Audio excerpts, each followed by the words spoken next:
기드온과 300용사. 전직 국대 국서의 관점에서 봤을 때 이런 싸움을 어떻게 보시나요? 이게 거의 1대 400 이상을 사실 감당해야 되는 싸움인 건데 이거는 그냥 판타지라고밖에 생각이 안 되죠.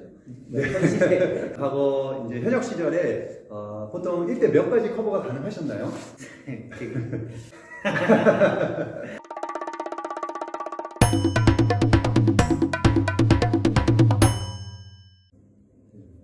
안녕하세요.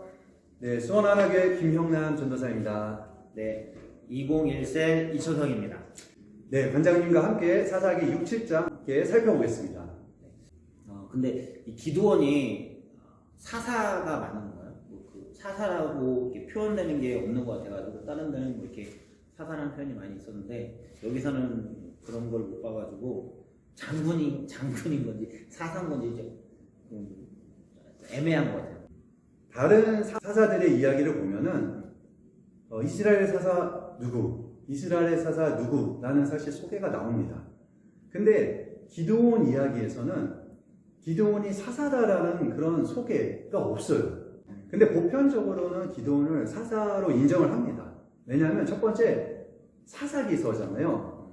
사사기서는 사사들의 이야기를 기본적으로 다루기 때문에 기드온을 사사로 봅니다. 또 한 가지의 이유는 사사를 나타내는 그런 전형적인 표현이 있어요.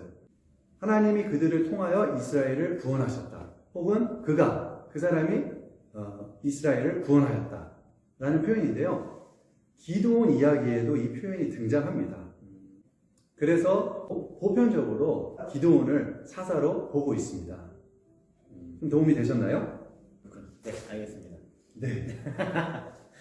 네, 근데 보통 이스라엘이 하나님이 보시기에 악을 행하면 이방인들을 들어서 여기를 뭐 통치하게 하고 그리고 뭐 조공, 무거운 세금을 바치게 하는 그런 형벌을 내리시는데 이번에는 조금 다르게 약탈하고 침략하고 조금 다른 것 같다는 느낌이 들거든요.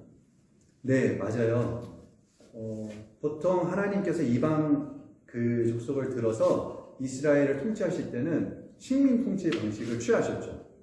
근데 기드온 이야기에서는 그렇지 않아요. 미디안 족속, 아말렉 족속은 한 곳에 정착해서 생활하는 그런 민족이 아니었어요. 여기저기 떠돌아다니면서 생활하는 그런 유목민이었어요. 그래서 보통 초지나 수로를 찾아다니면서 장소를 계속 이동했어요. 그들의 이런 특성 때문에 그들은 한편 굉장히 신출귀몰했어요. 언제 어디서 어떻게 나타날지 예측을 할 수가 없는 거예요. 그래서 성경에 보면은 기드온 시대 당시 이스라엘 백성이 산의 동굴이나 요새에 살았다고 나와요.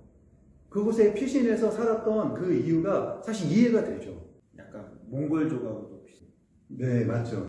그래서 한편 그것이 이해가 되고 그렇게 이스라엘 백성이 산의 동굴이나 요새 같은데 피신해서 살아야지 그 미디안의 갑작스러운 기습이 왔을 때 어느 정도 잘 대응을 할 수 있는 거예요.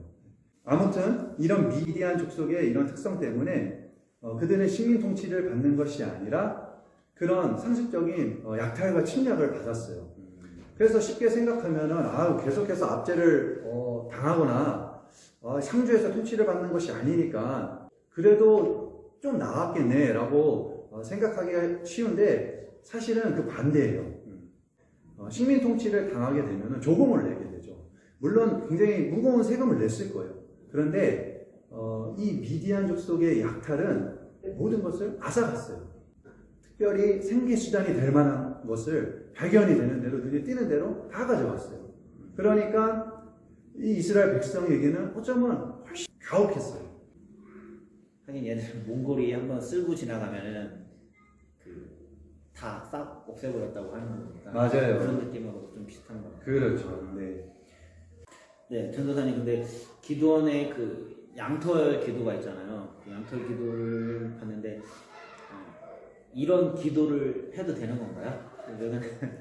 이런 기도면 너무 좀 단순하고 너무 쉽고 그럴 것 같은데 이런 기도가 맞는 건지 좀 물어보고 싶었어요.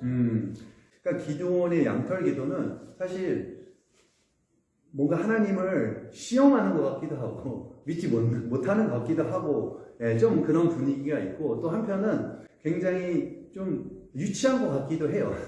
어린아이와 같이 정말 기도를 하는 것 같은 뭐 다른 얘기로 하면 굉장히 순수한 사실 그런 기도라고 할 수 있죠. 이런 기도는 사실 저도 생활 속에서 예전에 또 많이 했던 것 같기도 해요. 그런데 이런 기도가 해도 된다 안 된다 뭐 옳고 그르다를 떠나서 이런 기도를 한 기드온의 그 마음에 대해서 사실 저희가 알았으면 좋겠어요.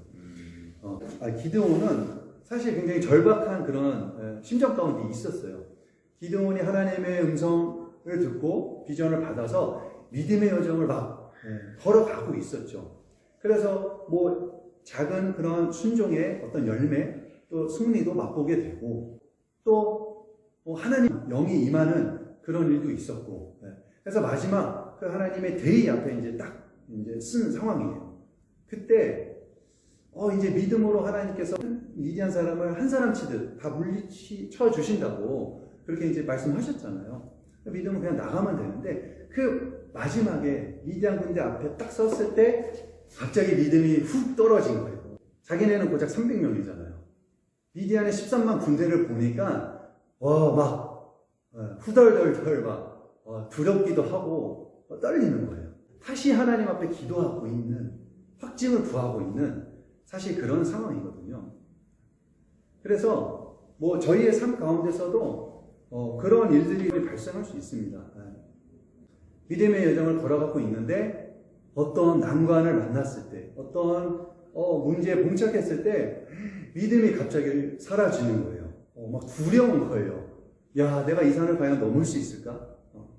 그때 제가 믿기로는 정말 기드온과 같이 순수한 마음으로 이런 기도를 할 수 있다고 믿고 그리고 이런 기도 가운데 하나님께서 반드시 응답하시고 믿음을 주신다고 저는 믿습니다.